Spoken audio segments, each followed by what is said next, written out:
23 अक्टूबर 2025 का दिन हमारे हमसायों के लिए भी भारी गुजरा और हमारे लिए भी भारी गुजरा, लेकिन सिर्फ फर्क इतना था कि हमारे हमसाए सीरीज हार गए और हमारे वालों ने लिद की और बराबर कर दिया। अब मैं उन लोगों की शक्लें देखना चाहता हूँ जो डे 1 पर कह रहे थे Pakistan is in strong position और पागल हुए हुए थे, बावले हुए हुए थे। और फिर जब डे 2 खत्म हुआ, आप लोग मेरी वीडियो की जरा कैप्शन जाके पढ़ना, उसमें मैंने क्या लिखा हुआ था, south Africa is in strong position.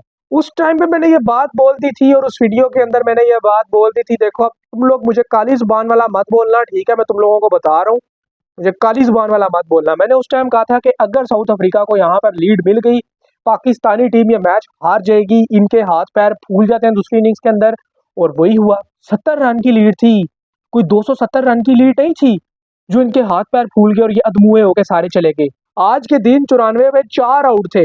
हम एक्सपेक्ट कर रहे थे कि यार सेंचुरी करेंगे बाबर और उनका साथ देंगे रिजवान। उन्होंने जरूर साथ दिया, मगर जाने में उल्टी तरफ से इन्होंने साथ दिया है, चाहे वो बाबर हो चाहे वो रिजवान हो। तो यकीन करें कि मुझे तो बिल्कुल भी दुख नहीं है और ना ही कोई अफसोस है, क्योंकि मेरी एक्सपेक्टेशंस हाई नहीं थी। मैं तो हैरान और परेशान हूँ अपने क्रिकेट फैंस को देख के, अपने पाकिस्तानी भाइयों को देख के कि अपनी टीम से इन्होंने इतनी हाई एक्सपेक्टेशंस लगा ली थी। तुम लोग क्या भूल गए बांग्लादेश से ये लोग 2-0 हारे? तुम लोग भूल गए कि इनको इंग्लैंड ने पहला टेस्ट मैच एक इनिंग से ठोका था? तुम लोग भूल गए क्या इनको वेस्ट इंडीज भी पीछे एक टेस्ट मैच हरा के जा चुका है? तुम लोगों ने किस बात की इतनी हाई एक्सपेक्टेशंस लगा ली थी? शुक्र करो कि ये सीरीज 1-1 से बराबर हो गई है। 2-0 वाली जलालत ही तुम लोगों को देखनी पड़ेगी। शुक्र नहीं करते कि पहला टेस्ट मैच जीत गए। बहुत ज्यादा हवाओं में उड़ना शुरू हो जाते हो यार तुम लोग, औकात भूल जाते हो फौरन एक मैच जीतने के बाद। बस अब जिस तरह जो है हम लोग पता नहीं तबाही फेर देंगे यार, जो हम लोग जो है WTC का फाइनल खेल लेंगे साउथ अफ्रीका को हराने के बाद। और वो जो लोग WTC के ख्वाब देख रहे थे ना और या ख्वाब सजा के बैठे थे, उनके ख्वाब भी आज टूट गए। और माशाल्लाह ख्वाब रख के क्या बैठे थे हैं कि WTC का फाइनल खेलेंगे। ओ यार खुदा को मानो यार, कोई खुदा खौफी है तुम्हारे अंदर।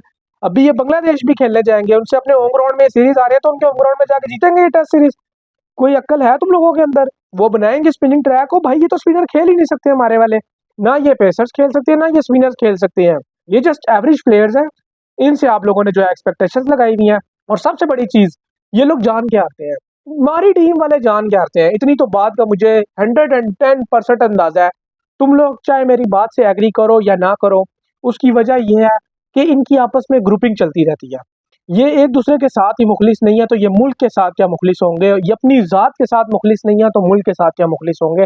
सबसे पहले बंदा अपनी ज़ात के साथ मुखलिस होता है, उसके बाद फिर कोई और चीज़ आती है। जब आप अपने से ही झूठ बोलोगे ना, तो आप अपने साथ ही ना इंसाफ़ी करोगे तो आप दूसरों के साथ क्या इंसाफ करोगे? आप अपने मुल्क के लिए क्या इंसाफ करोगे?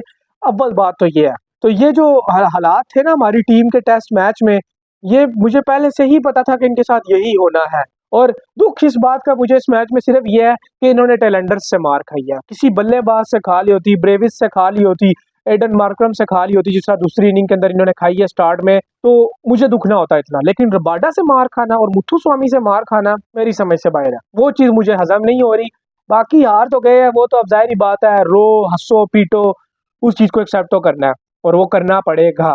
बहरहाल जो मैं बात कर रहा था ना इनकी के इनकी जो आपस में ग्रुपिंग चलती रहती है और ये वो, अब आप देखेंगे Mohammad Rizwan non serious attitude पूरे मैच के अंदर। उसकी सबसे बड़ी वजह क्या थी कि वनडे की कैप्टनसी से हटाया ड्यूरिंग द सीरीज। उसके बाद रिकल्टन का दूसरा कैच बिल्कुल सिंपल कैच था जो रिजवान के हाथों से निकला, वो उनको पकड़ना चाहिए था। फिर इन्होंने कैचेस भी छोड़े। अब आप लोग कह सकते हैं कि मुश्किल कैचेस थे, तो चलो जी इट्स ओके, मान लिया जी मुश्किल थे, लेकिन बैटिंग तो करनी चाहिए थी ना। फील्डिंग में चलो बुरी हो गई तुम लोगों के, मैं मान लेता हूँ, सत्य जाऊं तुम फैंस के, मान लेता हूँ बात कि तुम लोगों की बात यहाँ पर चल जाएगी कि जी मुश्किल चांसेस थे जो इन्होंने छोड़े, साउथ अफ्रीका ने भी छोड़े थे। ठीक है, बराबर हो गया हिसाब, उन्होंने कैचेस छोड़े, तुमने कैचेस छोड़े, हो गए बराबर। बैटिंग पे आ जाओ, उनकी टेल ने बैटिंग की, तुम्हारी टेल ने क्यों नहीं की? पहली इनिंग्स में जाने देते हैं, दूसरी इनिंग्स के अंदर क्या हो गया? आते साथ विकेट दे के जा रहे हैं, आते साथ विकेट दे के जा रहे हैं। टेल को भी पीछे कर दो, बैटिंग की तरफ आ जाओ। ABD कब तक जान छोड़ेंगे हमारी ये, जरा बता दें मुझे। और किस बेस पे इनको स्क्वाड में सिलेक्ट किया गया? बाकी और कोई प्लेयर नहीं बचा हमारी डोमेस्टिक में। किधर है हुरैरा? मुझे बताया ना, किधर है हुरैरा? क्यों नहीं है उसकी जगह? कामरान गुलाम किस लिए बाहर शो पीस बना के बिठाया हुआ है, या उसको जो है सब्स्टिट्यूट फील्डर के तौर पे ही बस खिलाना है सारी जिंदगी? पहले तुम लोगों ने इसी तरह फवाद आलम का करियर बर्बाद किया, उसको कभी आने ही नहीं दिया बेचारे के 12,000 रन यार डोमेस्टिक में, उसको आने ही नहीं दिया, उसको चांस ही नहीं दिया। और अब उसको उठा के लेकर आए, 2 मैचेस में फ्लॉप हुआ, उठा के बाहर। बताएं ना कौन जवाब दिया है इतनी बोगस बोगस सिलेक्शन के। ये जब से आकिब जावेद एनसीए का डायरेक्टर बना ना, शाहीन शाह अफरीदी ओडीआई का कैप्टन, आसिफ अफरीदी का डेब्यू, और सारी चीजें आपको इस तरह की मिलेंगी देखने के लिए, तोहफे आपको मिलेंगे, अभी आगे भी मिलेंगे और अभी मिल भी रहे हैं। जब से ये बंदा आया ना, इसने पूरी क्रिकेट की बर्बादी फेर के रख दिया। और यहाँ पर मैं वो अपने मोहम्मद यूसुफ भाईजान, सदके जाऊं उनके, उनसे मैं पूछना चाहूंगा कि यार आप जो थे पूरे एशिया कप बैठ के आपने एक रट लगवाई हुई थी यूसुफ भाई, कि क्रिकेटर माइंड होना चाहिए, किसी क्रिकेटर को दे दें, ये कर दें, वो कर दें। वहां पर आज का छोले की रेडी लगाते थे स्टेडियम में जाके, मोहम्मद हफीज क्या उधर केलों की रेडी लगा के खड़े हुए थे, वकार यूनस क्या उधर जो है वो मूंगफलियां बेचते थे, और ये जो है आकिब जावेद क्या सारी जिंदगी सिर्फ कच्छे धोते थे पाकिस्तानी टीम के जाके उधर। ये क्रिकेटर्स नहीं है। अब जब इनको क्रिकेट में मौका मिला है, चांस मिला है, तो ये क्या काम कर रहे हैं, पूरी लाहौर कलंदर की मैनेजमेंट उठा के जो है इन्होंने घुसा दी है यार। कोई इंसानियत है? और फिर हम जो है वो एक्सपेक्टेशन लगा के बैठे हुए हैं कि ये परफॉर्मेंस देंगे, नहीं देंगे। आप किस बेस पे फिर ये बात करते हैं मोहम्मद यूसुफ साहब के क्रिकेटर्स को उठा के जो है आप लेकर आ जाओ इधर, वो संभालेंगे, वो चलाएंगे पीसीबी, वो चलाएंगे क्रिकेट टीम, ये देंगे वो हमें सूरत हाल। अजहर महमूद क्या है फिर, क्रिकेटर नहीं है तो क्या है? दौत के 3 साल तो ये कोचिंग भी करते रहे हैं उधर वो किंग्स 11 पंजाब की, इधर आके इनको क्या हो गया फिर? अव्वल तो मैंने बात वही की ना कि इन लोगों की अपनी सिलेक्शन ही टीम के अंदर ठीक नहीं है, तो यार ये किधर से टीम की कोचिंग करेंगे भाई? उनका अपना करियर क्या है? इमरान फरत जो आपका बैटिंग कोच, उसका अपना करियर क्या है टेस्ट क्रिकेट में? उसकी कौन सी अचीवमेंट्स हैं, पहले वो तो मुझे दिखाओ। कोई बड़ा नाम आपने बनाया हो ना, तो फिर भी कहूँ यार कि वाकई कोई बंदा लेकर आए हैं कोचिंग के लिए। फिर फेलियर आ जाए तो फिर हम कह सकते हैं कि यार इट्स ओके, ठीक है। प्लेयर्स का तो हमें पता ही है कि वो ऐसे ही खेलेंगे, तो कोई जो आप बंदा लेकर आ रहे हो तो उनको सिखाने के लिए, वो तो कोई चज का ले आओ यार, को उनको 2 बातें वो जो है कोई सच्ची बता दे। छोड़ दो बैट पकड़ने का तरीका बताना पीछे कर दो, वो कोई उनको सिर्फ इतना बता दे कि मेरी जान आप लोग जाके डोमेस्टिक खेल लो, चाहे घटिया तरीन डोमेस्टिक स्ट्रक्चर है ना हमारा, लेकिन जाके खेल लो। ये आज नौमान अली और ये आसिफ अफरीदी, ये साजिद खान, ये क्यों अभी आ रहे हैं? इसलिए आ रहे हैं कि डोमेस्टिक खेले हुए हैं, चाहे जो भी है डोमेस्टिक खेले हुए हैं। वो आसिफ अफरीदी आके डेब्यू में क्यों फाइफर ले रहा है? क्योंकि डोमेस्टिक खेल कर है, विकेटों पे खेला है, उसको पता है कि भाई मैंने किधर बॉल करनी है, किन एरियाज के ऊपर जो है मैं बड़ा डिफिकल्ट हो सकता हूँ अपनी अपोजिशन के लिए। वो बॉलिंग कर रहा है, उसने आके फाइफर लिया, तभी वो अच्छी बॉलिंग कर रहा है ना, क्योंकि वो डोमेस्टिक खेला है विकेटों के ऊपर, उससे पता है। एटलीस्ट अपने होम ग्राउंड के अंदर तो वो एक जिसे कहते हैं ना सीसा पिलाई दीवार बने हुए, वो तो एटलीस्ट बन ही रहे हैं ना। वो आप लोगों की तरह तो नहीं है कि अपने होम ग्राउंड के अंदर भी अधमुए हो जाते हैं और पड़े रहते हैं। समझ ही कुछ नहीं लगती इनको कि करें क्या। अब मुझे बताएं ना यार कि मैं क्या चीज़ डिस्कस करूं बैठ के यहाँ पे, या मैं साउथ अफ्रीका की तारीफों के पुल बांध दूं कि उन्होंने बड़ी अच्छी परफॉर्मेंस कर दी, उन्होंने ये कर दिया, उन्होंने वो कर दिया, या मैं अपने वालों का रोना रहूं कि यार ये इन्होंने क्या कर दिया। अब आप लोग मुझे बताएं, आप लोग फैसला करें, क्या हम जो है इनके बैक एंड वाली चीजों को बैठ के डिस्कस करें, या जो ये ग्राउंड में ब्लंडर्स करते हैं उनको डिस्कस करें? और 1 मिनट के लिए अगर हम मान लेते हैं कोचिस का काम होता है कि जी बताना सिखाना, आगे प्लेयर्स ने इंप्लीमेंट करना होता है, ठीक है जी मान लिया, कोचिस को 1 मिनट के लिए हम साइड पे कर देते हैं। अब मुझे बताएं जब ग्राउंड में चले गए तो फिर उधर का कौन जवाब दिया जब ये आपस में ही लड़ रहे हो? शान मसूद की ये लोग बात नहीं मानते, मैं आप लोगों को बता रहा हूँ, नहीं सुनते, ये बात नजर आ रहा होता है। एक्सप्रेशन जो होते हैं ना चेहरे के, वो बहुत कुछ बातें बता देते हैं यार।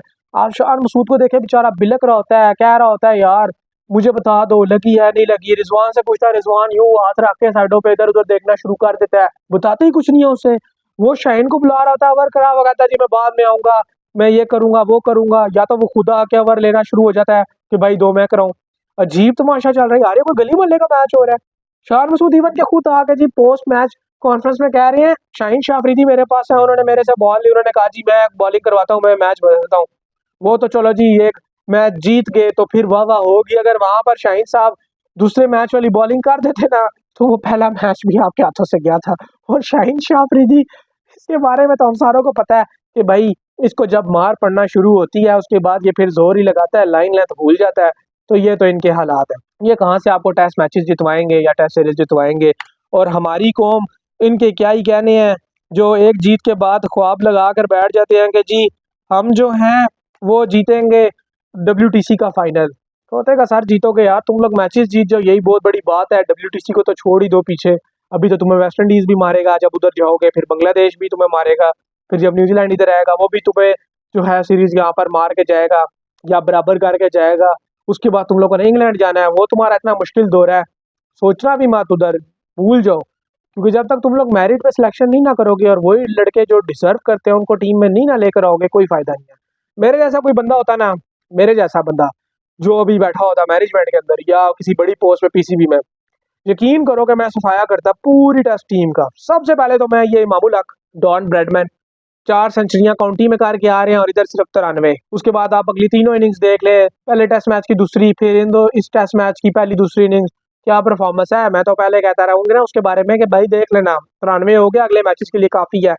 एबीडी, इमामुल हक, उसके बाद ये जो बाबर आजम, मोहम्मद रिजवान, शाहीन शाह अफरीदी, ये जितना ग्रुप है ना, ये ग्रुपिंग वाला, ये सारे के सारे उठा के पाए पूरी यंग टीम बनाता।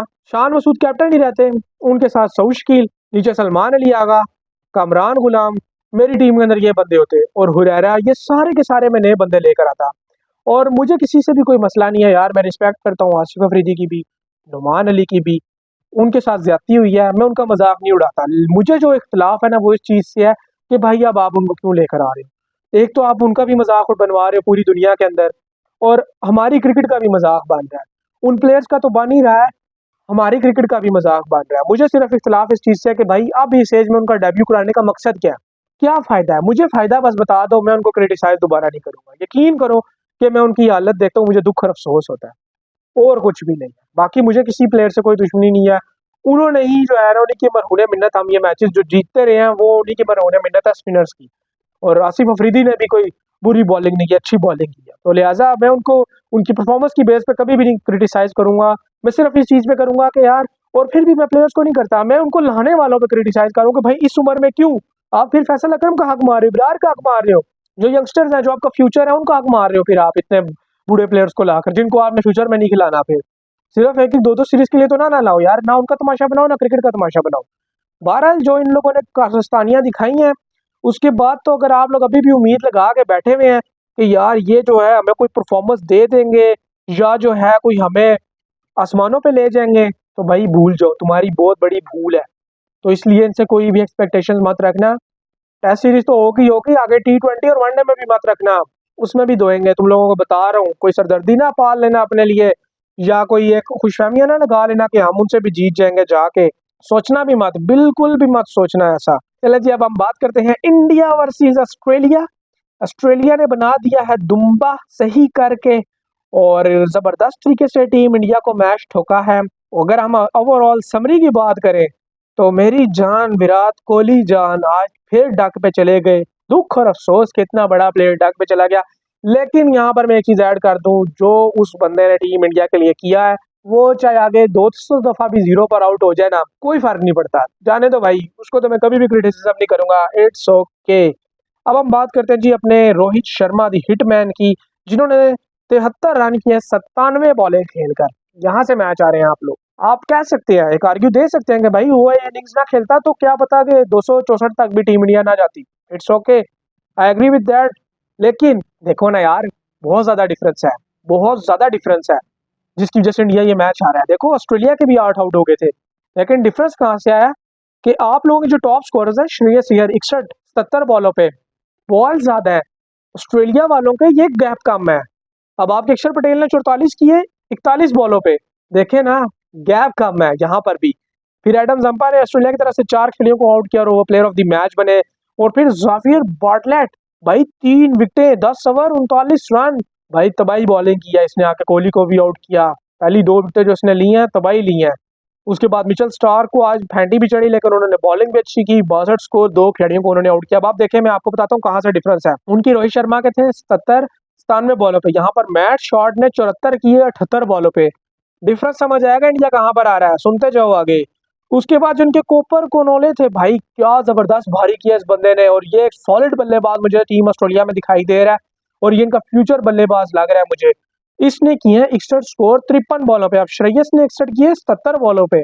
आ गया ना फर्क, इस फर्क ने टीम इंडिया को हरवाया। मिचेल ओवन 36 स्कोर 23 बॉलों पे, अब इसने 23 बॉलें लेकर 36 किए, अक्षर पटेल ने 44 किए 41 बॉलें लेकर। समझ गए कहाँ से डिफरेंस क्रिएट होना शुरू हुआ है, यहाँ से डिफरेंस क्रिएट होना शुरू हुआ है। और फिर वाशिंगटन सुंदर 37, अर्शदीप सिंह 41, 2 खिलाड़ी आउट, अर्शिद राना 2 खिलाड़ी आउट, इन सारों ने 2-2 विकेटें ली और उनके एक ही बॉलर ज़ैम्पा ने इनका काम उतार दिया और उसका साथ फिर दिया ज़ावियर ने। अब असल में पता है क्या है? टीम इंडिया के साथ कोई मसला नहीं है, उनकी मैनेजमेंट के साथ मसला है। मैनेजमेंट जो है ना उनको चलाने वाली, वो बड़ी असरअंदाज होती है। मैं ऐसे तो नहीं ना पिटता अपनी टीम को लेकर और अपनी मैनेजमेंट को लेकर कि भाई मैनेजमेंट को सही करो, सबसे पहली चीज़ मैनेजमेंट होती है। मैनेज आप चीज़ों को सही तरीके से करोगे तो आपको रिजल्ट्स खुद ब खुद मिलेंगे। वही बात है ना कि मैनेजमेंट, अब आप देखें कि इन्होंने ज़बरदस्ती का उसको हीरो बनाने की कोशिश कर रहे हैं शुभमन गिल को। उसको जो है टी20 का भी बना दे कैप्टन, बस नहीं चल रहा है इनका कि सूर्या को उठा के उसको बनाए टी20 का भी।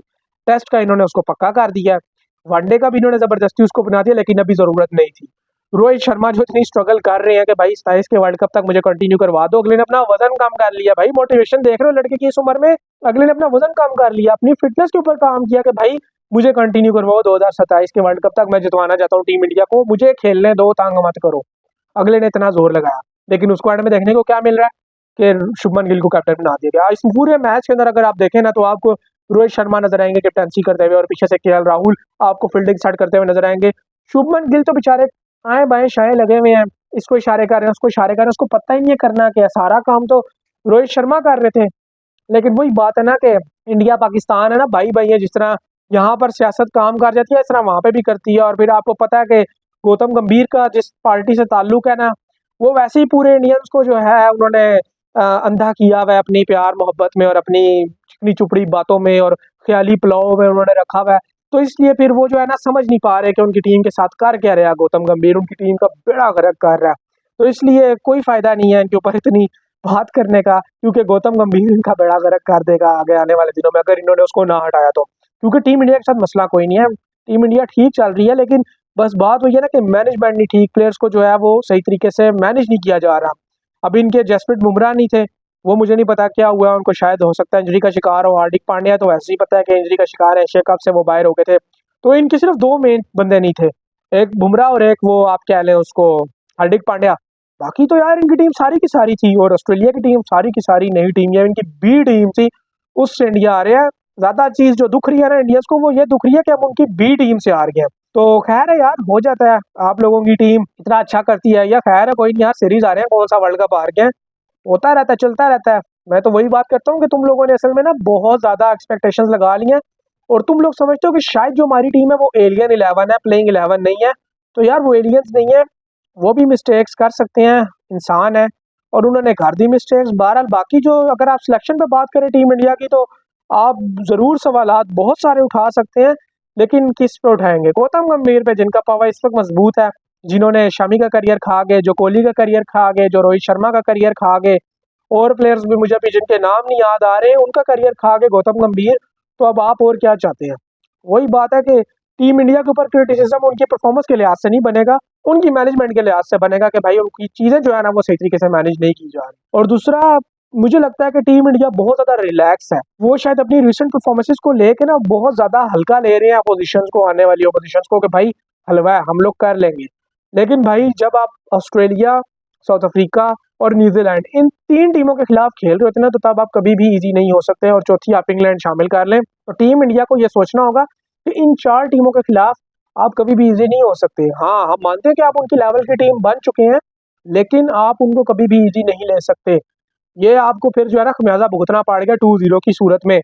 अब जो तीसरा वनडे है ना इनके लिए, वो ऑस्ट्रेलिया के लिए डेड रबर है बिल्कुल। वहाँ वो अपना रिकॉर्ड बेहतर करने के लिए 3-0 करने की तरफ जा सकते हैं। इंडिया के लिए भाई यही है कि व्हाइट वॉश से बच जाए। अब उनके ऊपर व्हाइट वॉश की तलवार लटकना शुरू हो गई है और मुझे लगता है कि ऑस्ट्रेलिया कुछ बड़ा ना कर दे तीसरे वनडे के अंदर और इंडिया व्हाइट वॉश ना हो जाए, जिस तरह के हालात मुझे इनके लग रहे हैं। तो अगर टीम इंडिया थोड़ी सी अपनी बैटिंग को इम्प्रूव करे और थोड़ा सा स्ट्राइक रेट अपने बेहतर करें ना, ये सारे प्लेयर्स जो इतना ज़्यादा गैप ये लोग कर रहे हैं बॉल्स में और रन्स में, वो गैप किसी तरीके से कम कर लें तो ठीक है, ये मैच जीत भी सकते हैं। अब आप देखें कि ऑस्ट्रेलियंस भी को इतना तेज नहीं खेले, उनके भाईजान 7 ओवरों में मेरा ख्याल है कोई 23-24 रन थे और फिर 8वें ओवर में 9वें ओवर में जाके विकेट भी गिरी, तो कोई इतना तेज वो भी नहीं खेल रहे थे, कंडीशन ऐसी थी ना। तो जिधर टीम इंडिया बड़ी रिस्पेक्ट देने की तरफ जा रही थी उधर फिर रिस्पेक्ट दी है ऑस्ट्रेलिया ने भी, लेकिन एक टाइम लिमिट तक। आपने एक टाइम लिमिट तक जो है वो रिस्पेक्ट देनी होती है। रिस्पेक्ट देने में यह नहीं होता कि भाई आप मैच उठा कर दे दो। तो टीम इंडिया ने रिस्पेक्ट देते देते देते अपनी रिस्पेक्ट खो दिया। जिसका खमियाजा फिर टीम इंडिया ने भुगता है। बहरहाल आप लोगों की जो भी राय हो पाकिस्तान वर्सेस साउथ अफ्रीका के मैच को लेकर और इंडिया वर्सेस ऑस्ट्रेलिया के मैच को लेकर, वो कमेंट सेक्शन के अंदर जरूर बताइएगा। अपना बहुत सारा ख्याल रखिएगा। मिलते हैं आप लोगों से नेक्स्ट वीडियो में, तब तक के लिए अल्लाह हाफिज।